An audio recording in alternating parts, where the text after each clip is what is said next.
Well, welcome to this edition of No Nonsense. We are really going to try and wrestle some of the questions about the path to net zero, to reducing emissions, to how we are going to continue to live and heat our homes and drive our cars while making some progress. And the person who's really, I've got to say, a real leader on this issue in Canada is John Stackhouse. Now, I know him from the journalism world, former reporter, former foreign correspondent. He went on to be the editor-in-chief of the Globe and Mail. Then he made this move into the banking sector, where his job is the senior vice president in the office of the CEO of the Royal Bank of Canada. And he gets to think big thoughts and write really interesting documents. And it's all called thought leadership. John, this is quite a gig you've got for yourself here. Senator Wallin, it's always great to see you. Please call me Pamela. Even in this surreal world Yes. of ours. So it's great to see you, Pamela. Yeah, I'm very lucky, feel privileged to have this role and be part of RBC, which is an incredible institution, organization, and lots of things we'll get to talk about. But it has me engaged in a lot of the issues that we think are critical to the country's prosperity over the long term, and climate is probably at the top of that list. And it's not an easy conversation, but one that we're trying to both inform and, where we can, inspire, so that more and more Canadians can accelerate what they're doing or get doing new stuff. This is a rhetorical question to some degree. Is it the most important issue? We're just still in 2 years of COVID hell. Businesses have closed, concerns about inflation and interest rates and whether you'll ever work again. I'm wondering whether we've seen some shift in that through this crisis time. Yes, it is the most important issue of our time, and it may not feel like the most important issue for the next 6 months or 12 months or 2 to 3 years. We can debate that. I don't think there's much debate about the next 10 to 25 years. We know where the planet is going. We know what science is telling us, and it's very discomforting. A lot of it gets lost in science speak. If we fail to limit temperature rising to 2 degrees, if it goes beyond 2 degrees, we lose the world's sea coral. It's gone. And it's gone in our lifetimes. So that's the sort of consequence out there. Doesn't matter to me what political persuasion you come from, or what, there's different ways of getting at this, and I'm sure we'll get into this. And I think we need to debate it more as a society. There's not one path to net zero, but if we don't get to where most of us are committed to getting, the consequences for us, for our children, our grandchildren are very negative. I agree totally. I'm just, when you talk to people every day, if you read Twitter, if you read that, there, lots of people are focused on real bread and butter stuff right now. Of course. And they I shouldn't say they should be. We all are in different ways. And I think one part of the climate challenge is to not dismiss those and not try to have a rank order of priorities in people's lives, because every life is different, every week is different. But help us all engage in climate action that collectively leads to a better place than where we are today. Okay, can we stipulate for the purposes of this conversation that our daily lives here and almost everywhere in the world will depend on fossil fuels for decades to come, but also that we are capable of working and operating on 2 tracks at the same time, because so much of it is displayed as either or, even from federal cabinet ministers. We've got to shut down that horrible, nasty oil and gas sector so that we can clean up the world. Yeah, I think most most of the credible research out there and statements from widely respected bodies recognize that oil and gas will be used for a number of years, years, decades, how many Yeah. decades, but it's going to be, this is more than 5 years, certainly. And we know that from our daily lives, and we know it from, I think, just a view of how the world operates. I just challenge you, Pamela, on this notion of two tracks, because I think they're maybe just two tracks on the same path, and we're just getting lost in Don't disagree with that at metaphors all. here. Yeah.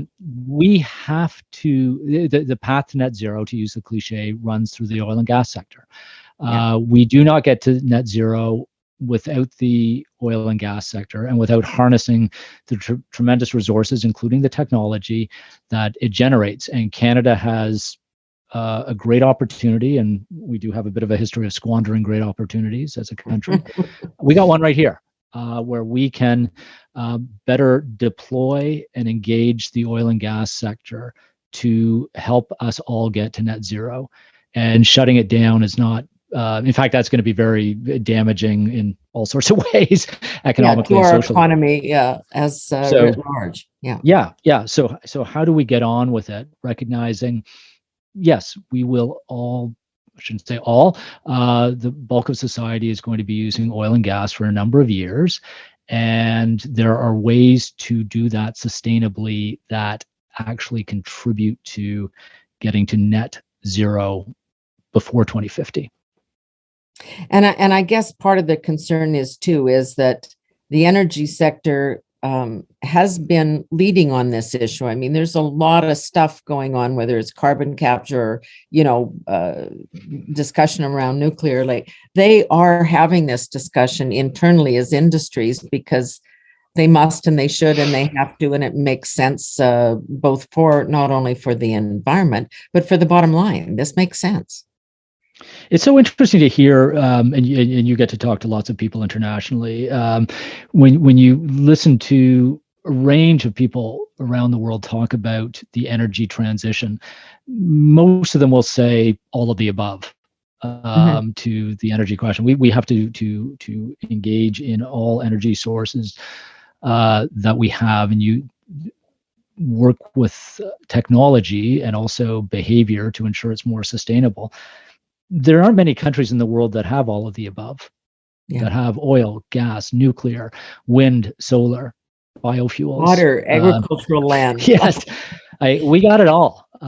We got the dream portfolio, and we have this great opportunity to be using the whole portfolio and developing the technologies that each of those, because we got to do a lot more to advance wind and solar, for instance. There's a lot more we need to do with hydro, and so especially in terms of scaling it and managing the costs better, so that we can double the amount of electricity we produce, which we're going to need to do over the next quarter century. So we got to get going on all of the above, and there aren't many countries, if any, that do have that opportunity.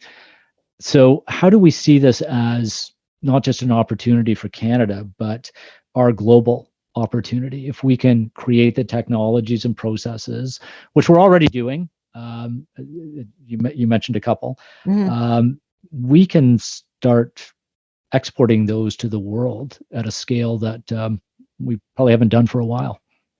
If you've got, I mean, I guess this is the other set of two tracks, which might be on the same path, but you've got industry doing these kinds of things, creating things like carbon capture technology, or then doing the experimentation on mini nuclear reactors so that we can run some of those mines. But you always don't get backup from the government. We've got a minister that opposes nuclear and has been saying so for 25 years, when these are all pieces of the puzzle. So is part of the thinking we just have to move this more into the hands of private sector and ask government to kind of, in spite of its rhetoric, get out of the way with its regulations and its decision-making process? We need governments, plural, actively involved in this. And I'll come back to the point about plural. Business and industry is doing far more than it was even just a few years ago, because the pressures are there, but also the opportunities are there. And I am lucky to get to talk to business leaders in a range of sectors, and it's really impressive what's going on across Canada. What we're doing in aluminum and steel is really quite extraordinary. The things that are going on in agriculture, in food production. Maple Leaf Foods, a great Canadian company, is leading the world in terms of food production for net zero. So and they're doing those things. Companies like Maple Leaf are doing those things because it's in their interest. They see the opportunity for more efficient operations, for better exporting, for internal efficiencies. They're hearing it from shareholders. They're hearing it from employees. All good things. But we can't do it to the level and scale we need to without governments at the table. I think most governments get this. This is not just a federal government thing, and I worry this is one of maybe our risks as a country. What we need to do in carbon capture, for instance, is going to be highly dependent not just on provincial governments, but on communities and on local governments, ranging from permitting to project management. And we gotta really hurry up what we're doing. So we need all those governments at the table along with business. It raises another question, which is, I was going to get to later, but when you talk about governments, you also hear from governments globally in the undeveloped world, but even in places like China and India, which is, okay, it's all well and good for you people in the West, because you've had the benefit of development for the last, however long, 200, 300 years. You've been living the life. And, now you think if you just get an electric vehicle that you're going to solve the issues of the world. We would like to have a vehicle. We would like to have food on our table. Like, they come at it from a very different point of view. Yeah, absolutely. I'm really glad you raised that. I was really lucky to live in India for 8 years in the 1990s and get to write about international development, and saw a lot of what you're talking about, and lived a lot of what you're talking about. In Delhi, the city wasn't as powered by a massive coal plant right downtown, and you could see the spew. Like, it would land. You could see ash in your driveway. In fact, I'm still a bit of a runner, but I got a tear in my lung at the time, and the doctor x-rayed it and said, either you smoke a lot or maybe you're running too much. That was, weirdly, running was the equivalent of smoking a pack a day in Delhi. And I say that from a position of privilege then and now. There are people who have no choice, who live in hutments, who right next to the coal plant. Millions of people wake up and go to sleep every day with that sort of challenge. And yes, they would like to have a scooter. Forget about a car. They would like to have a scooter because that's the family vehicle, or they would like to have a farm implement that runs by diesel, because that's better than having to spend back-breaking hours in the field yourself.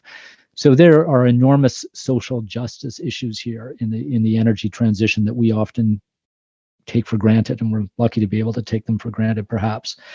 But we also have an opportunity, and you hear this and see this in so many developing countries, to leapfrog forms of energy, and in fact lead the transition. And so what is going on with electric vehicles in China, for instance, is really impressive, and perhaps we can study it a bit more.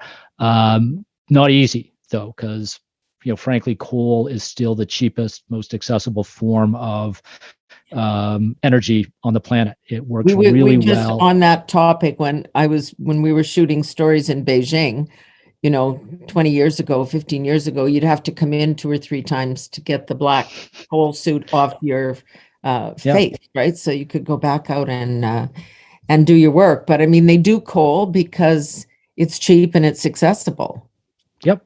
relatively. Yeah. Yeah. So that's the basic math that we have to lean into more. That includes better financial supports for developing countries to manage the transition more in a more economically sustainable way, to buy the technology. And, again, this is going to be technology in some cases developed in Canada and sold to the world. So there's, again, an export opportunity and a partnership opportunity to help rapidly growing countries invest in new energy sources. Well, you can sell it to the rest of the world if they want to buy it. And then that means it has to be at a price that's comparable to the dirtier sources that they may be using and have to use and what they're used to. So we're talking about a degree of subsidization by the West to ensure that those countries move along. That's kind of a hope and a prayer, right? Well, I don't think it's a hope and a prayer. I think we have some pretty good evidence that it's a really good long-term investment. We, as the world, but you could say the West led this in the 50s and 60s, invested a lot more in international development than we're willing to do today. And that's my point. And we're willing a lot to of that today. Yeah. went into things like helping countries like India build hydro dams and use Canadian technology for hydro dams, or can-do technology for nuclear. Right. And that was a benefit to Canada. We were able to grow an export sector there, in part because of the investments we made in international development. There's an imperative for ODA, I don't know if it's still called ODA, but for foreign aid, as most people call it, there's an imperative for social and frankly moral reasons, but there's also a clear economic benefit to it. There's lots of exceptions where we screw up, but there's over time that leads to greater prosperity and greater sustainability for the planet, which has a pretty clear benefit to Canada. That's my spiel for more foreign aid, because I think it's just one of the things we've let slip. Yeah, because I think I think we are having a little bit of that resistance here, which is it's going to cost us a fair amount to solve our own problems here. And so if we really want to encourage people in other parts of the world to do it, do we have to subsidize it, which is again a cost here at home? What's your sense about where the Western mindset is about that? Well, it's not either or. ODA, foreign aid, when it's done well, is not a subsidy; it's an investment, and that's what most developing countries are looking for on the energy side. They don't need others to subsidize electricity bills for the local coal plant. They need to buy the technology, develop the skills, develop the infrastructure to accelerate their own energy transition. That's where, we need to collectively invest more, but see it as an investment that has a return for those countries, a return for the planet, and a return for Canada. I guess that's why I'm asking about the private sector versus government. I mean, you through the bank, and I think others banks are doing it too, but you're trying to create this big fund with access for companies to have their work funded, or at least have loans to do the same. What's the number now? 1.2 trillion. I'm not even sure what, because that's the way you're going to get these other things developed. Yeah, so happy to get into some of the math here, and they're big numbers that are hard for any of us to get our minds around. So we've done a lot of research on this at RBC in the group that I get to work with, which includes our economics team, and we published a report last fall called the $2 trillion transition. And if people want to look at it, just Google RBC and $2 trillion transition. And it details how Canada needs to mobilize over the next 25 years, $2 trillion, roughly $80 billion a year for the transition. This is largely going to come from the private sector, from investors, from savings, yours and mine, and pension plans that will be invested in opportunities that generate economic returns. It's not a subsidy, but it's going to take focus, and it's going to require governments to help with that investment, including using their own balance sheets. Right now, we figure we're spending, as Canada, 15 to 20 billion a year on transition activities and investments. So we need to quadruple that, roughly, and we need to do that pretty soon. The opportunities are there, whether it's hydrogen, carbon capture, neighborhood grids, the transition to electric vehicles, the infrastructure you need for charging stations. You see it mapped out in the report. These are big numbers, but it's going to be private sector money. It's going to be investments out of your mutual fund or your pension plan that's going to generate a return. We think this is going to be a key driver, maybe that's not the right expression, but of the Canadian economy over the next quarter century, as well as critical to getting us to net zero. So how do we mobilize that money? Because right now we are where we are because I think we've had decades of state failure. Governments have set out to solve this problem. I remember traveling with Morris Strong back in the late 80s, early 90s. Dating yourself, yeah. May he rest in peace. But 30, 40 years ago, governments were trying to solve this. They didn't, they couldn't, they can't on their own. We're also dealing with years of market failure. If this was kind of such a clear economic opportunity, markets would have done this. Exactly.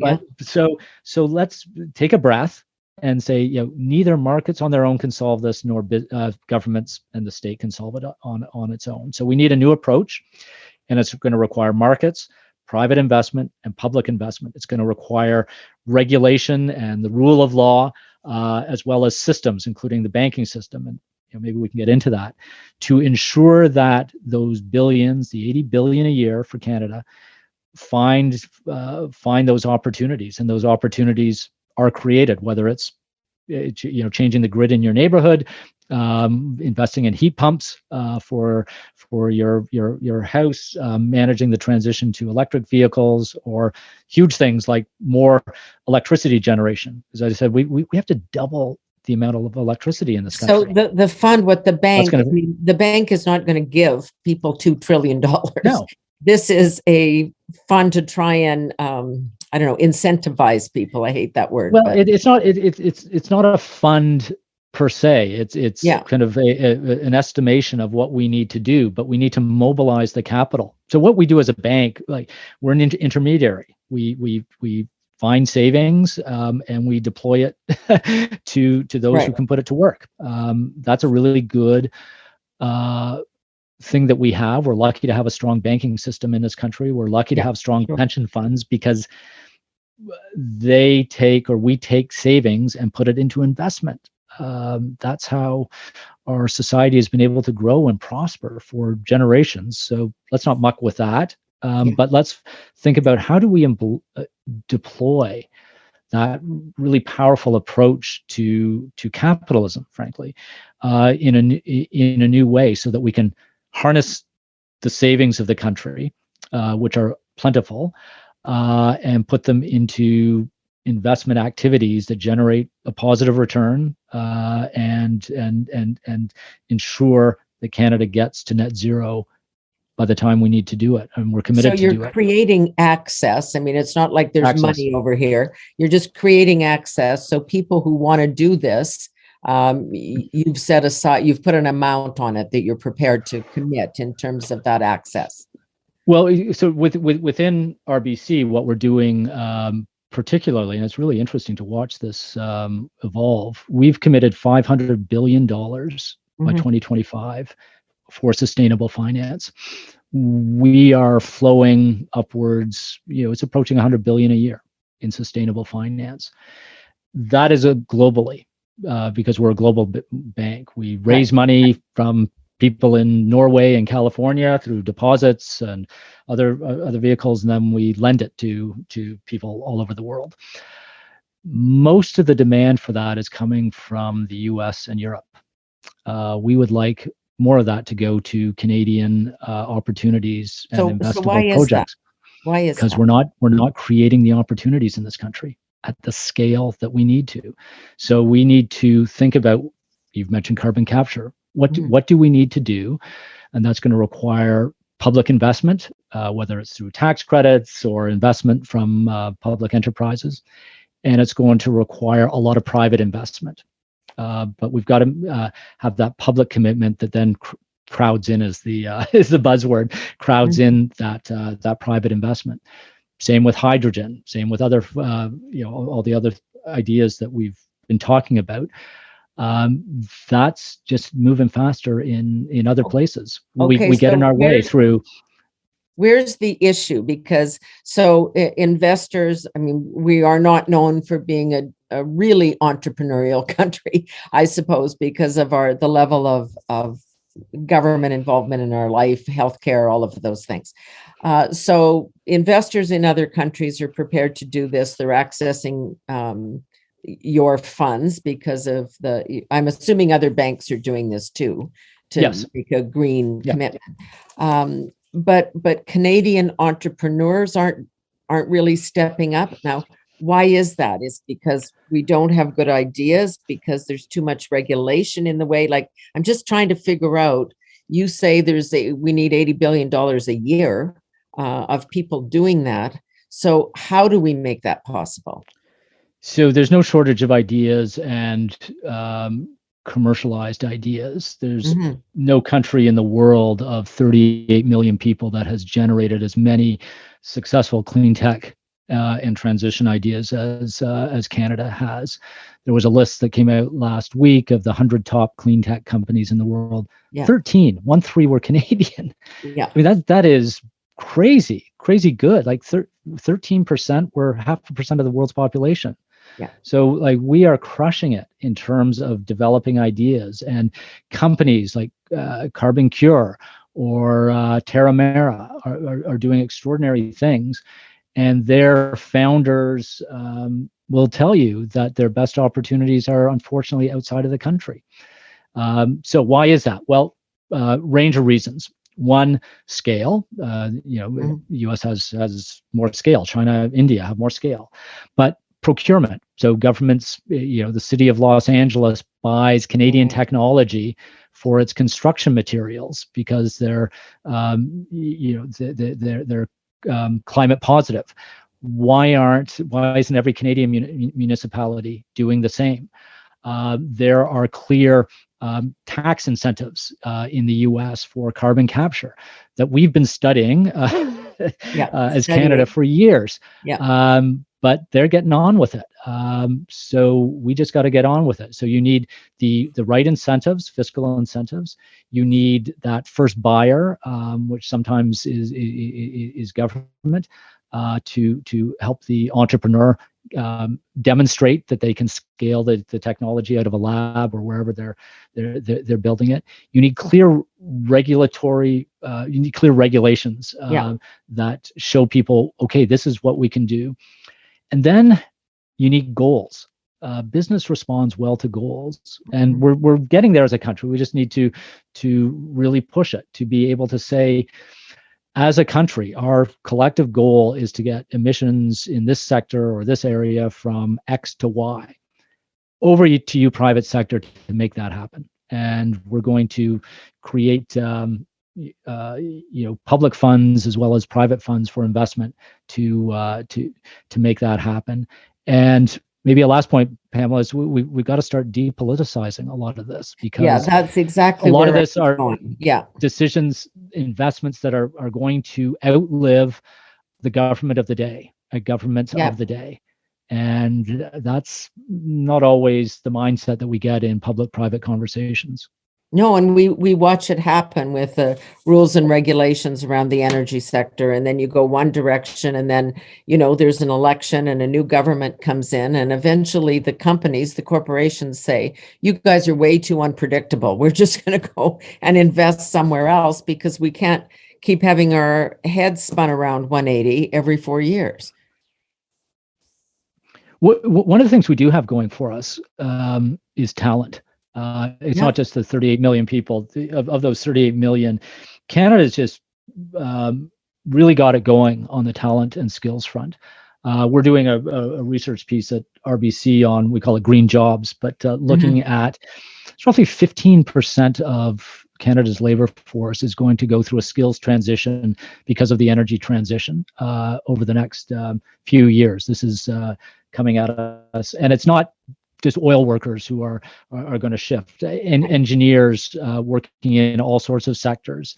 We're seeing this in banking, where Your CEO was talking about this the other day, demand that there's high skilled job, like there's shortages even for places like banks because you need AI and you need all of those things. Yeah, so that's something that can become a further Canadian advantage if we continue to invest in post-secondary education and smart reskilling and lifelong learning programs that the world needs. That creative thinking, not just on the technology side, but on the business side, the entrepreneur side, and frankly the policy side, to be building all those things that we've just talked about, that we need to scale what those clean tech entrepreneurs are doing. One of the things that I know you've talked about, and we, it's kind of a given that when we're having all these discussions, we talk, and we already have, talk about the developed world and the underdeveloped world, and why we're at different stages and have different needs and all of that. But you tend to look at the divide in the world in terms of the broader issues, but also accomplishing this as democracies versus more authoritarian regimes. If you want to get something done in Canada, it's cumbersome. You're going to have a Fed Prov conference, and you're going to do this and you're going to do that. If you're in China, with Xi, you can just say, "This is what our plan is. Everybody get on board." So we're kind of creating our own issues here too by just our system. I'm not obviously suggesting that we don't, that we overthrow the system, although we have heard even the Prime Minister say they're way more efficient in China. We get stuff done. I think this is one of the biggest questions of our time, Pamela. Can democracy get to net zero? Yeah. And that's it's a question that makes me uncomfortable, but I continue to ask it because there's obvious challenges and inherent challenges within democracy, but also special strengths of democracy that actually may help us accelerate if we're thoughtful about it, our transition to net zero. But we do need to think about different approaches to collective decision making. So some of the things that we're talking about, our commitment to carbon capture, just as an example, or commitment to hydrogen or to electric vehicles, requires the federal government, the provinces, communities, especially Indigenous communities, investors, businesses, to sit down and, without having a grand alliance or grand plan, because that is grandiose, you say, okay, this is what we're committed to, and the plan is going to change as we go, but can we create separate entities that have kind of all those voices at the table, or controlled by all those voices, to help direct this as governments come and go over time? We think there's an opportunity there for Canada, especially in different sectors and different parts of the country, to depoliticize some of these commitments that we're talking about, and that shouldn't be a threat to anyone. But whoever is in charge of making these big decisions would be appointed by somebody, or asked to step up by somebody. And this is where we've got a lot of good success as a country in this vein, but we need to ensure the people being asked to do this are as apolitical as possible, that are respected across not just party lines, because this is way beyond partisan politics, that are kind of respected by investors and businesses and by the world, but also by communities, particularly Indigenous communities, to be deciding as we go, and it's not an individual decision; it would be collective, but that those decisions are aligned with where those different groups want things to go. So, I mean, you're talking about, in a way, I mean, a leadership group, but sort of coalitions of the willing across the country and across provincial borders, or maybe even national borders. But there still has to be a system for those people being answerable. Again, as you say, the downside of democracy is that we all want to participate. But yes, and sometimes we cannot and should not all participate. But there are strategic imperatives that I think enjoy general support. You're never going to have universal support. Right. So if we go back to carbon capture, and there's much debate about this, my sense is there's fairly strong alignment across the country on that. So how do we say, okay, Canada, game on, we are going to commit to carbon capture, and we're going to ensure that what we're doing as a country is kind of overseen, not controlled, by a public-private Indigenous entity that is going to perhaps manage and help direct the capital that is needed, that may have a stronger voice in the regulatory frameworks that should be the purview of elected governments. But there may be this body or an entity that is able to have stronger influence. In some ways, it's learning from the best parts of the Senate through the history of Canada, and there's plenty of bad parts of the Senate that we're all familiar with, but the Senate served some really good purposes through our history. We did a study a couple of years ago. I'm just sorry to interrupt, but basically looking at a national grid, right? So we could just negotiate a grid across the country. You could put fiber in there, you could put pipelines in there, you could put whatever. I mean, it was great example. It was a wonderful, I think, complete study. There was lots of buy-in from Indigenous communities across the country, et cetera. I mean, but at the end of the day, not a hope in hell. Who is going to take that on when governments change every 15 minutes across the country and try and make that actually happen?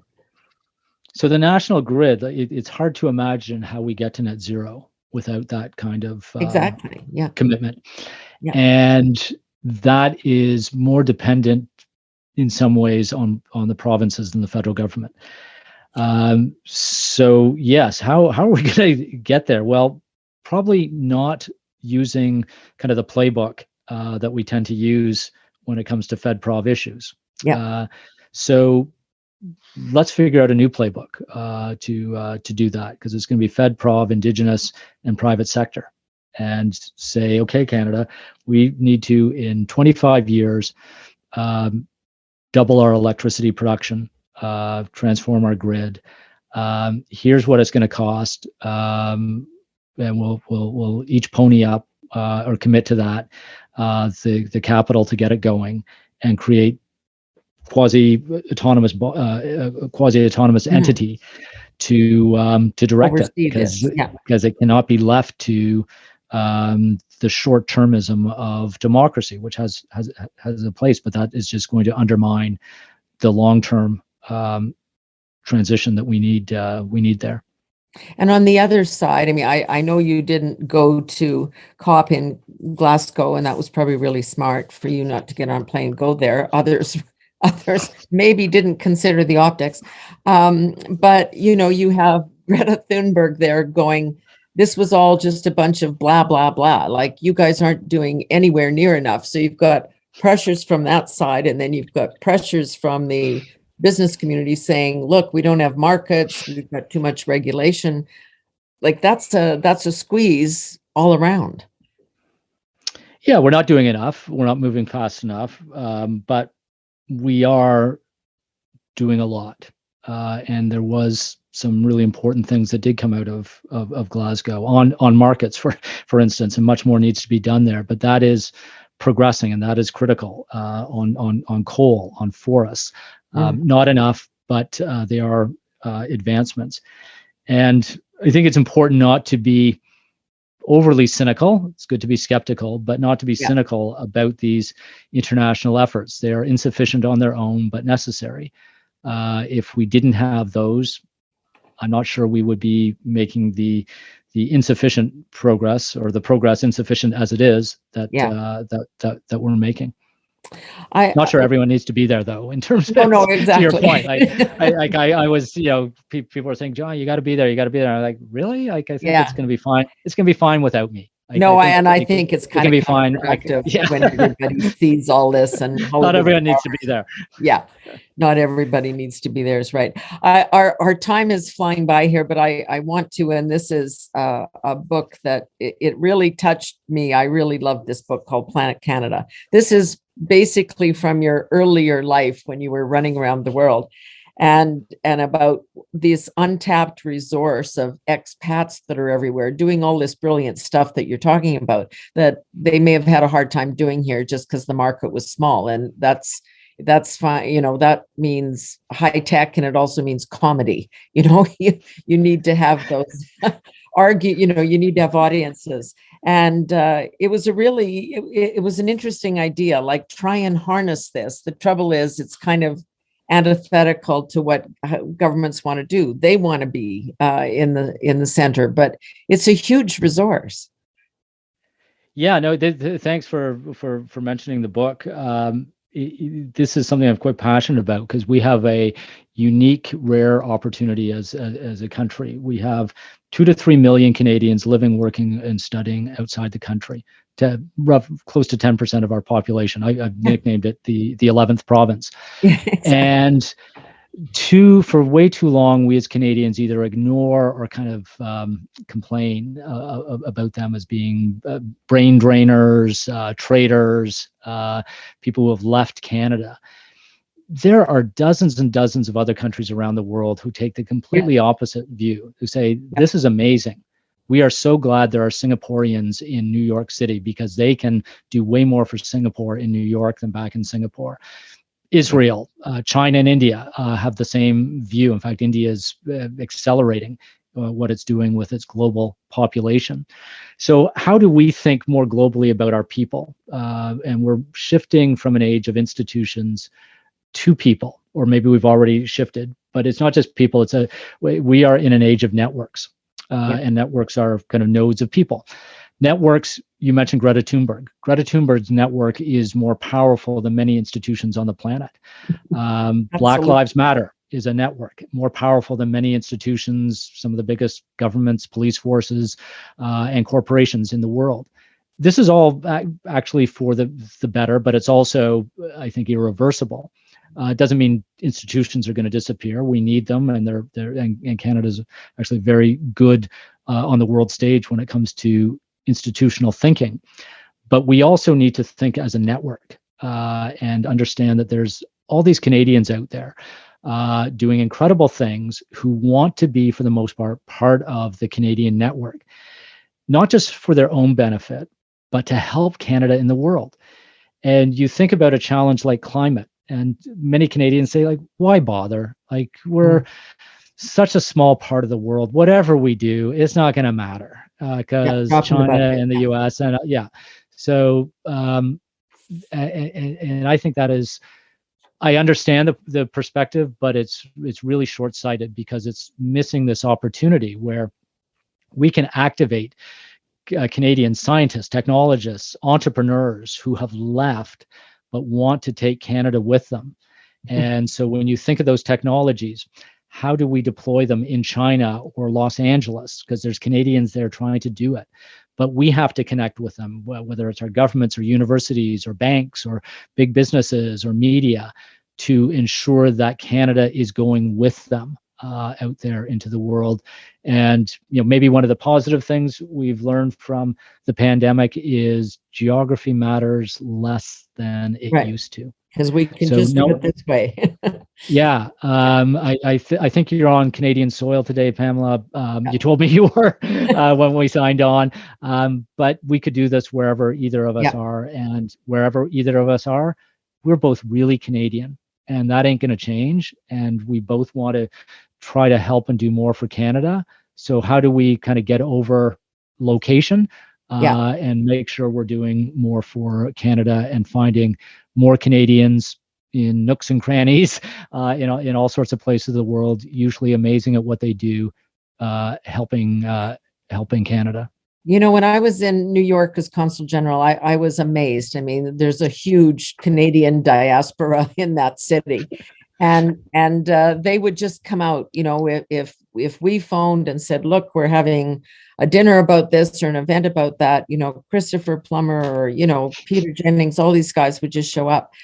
But it's important to tell us. I just want to tell you one little story, because I went in right after 9/11, and we were having a dinner with some folks on Wall Street, and they were talking about, thank God for the BlackBerry. It was the only thing that worked, because, landlines were down and this and that. And I let them talk for about 10 minutes. And then I looked up and I said, "Well, you're welcome." And they all laughed and looked and said, "Well, what do you mean?" And I said, "Well, we invented that, right?" So you don't lead with that. You don't come into the room and say, "Oh, aren't we special?" When they have figured out that something is good, if you then let them know where it came from, they're really happy about that, because they just like the best, right? And they often find the best from Canada, which is why you find Canadians kind of out there on the world stage. They are the best. Yeah. No, it was a very interesting book, and people should read it, because there's lots of names, but then lots of names that you don't know of people who are doing some pretty amazing things. How do you remain an optimist in all of this? I mean, you're endlessly going on about how we have to do this, we have to get to net zero, we have to spend this money every year, we need to get government out of the way, and it's such a slow, plodding process, yet you kind of keep at it. Ingenuity. I'm a believer, and not Pollyannish about it, of human ingenuity, and we find lots of ways to drop the anvil on our toes as a people, but we also kind of create the anvil and keep recreating it in better ways. And we're not doing enough, but ultimately that does give me hope that human ingenuity to solve problems and to it's such a cliche about building better, but that's the history of humanity, is to try to find new ways to do things for the betterment of all, including of nature. We haven't set ourselves up for clear success on that front, but I think we have what we need. We have the brain power, the technology. We have the capital to do these things. It doesn't mean it's easy, but we know largely what needs to be done in the world over the next 25 years. And we will not, God willing, we're all around in 2050. We're not going to be able to look at each other in 2050 and say, we actually didn't know what to do in 2025 or 2022. Actually, we do know what to do, and we have the resources to do it. We've just got to get on with it, including with governments. Not pushing to get them out of the way, but they have to also up their game, as we all do. You were a powerful observer of the human condition as a journalist, and you found another spot now to continue to do that, and we're grateful. So keep at it. John Stackhouse, the Senior Vice President in the Office of the CEO at RBC. It's a lot of words, but you're thinking big thoughts about what we need to do. Thank you, Pamela, and it's a real pleasure to talk to you again. Yeah, it was great to connect. John Stackhouse, that's it for this edition of No Nonsense. See you again soon.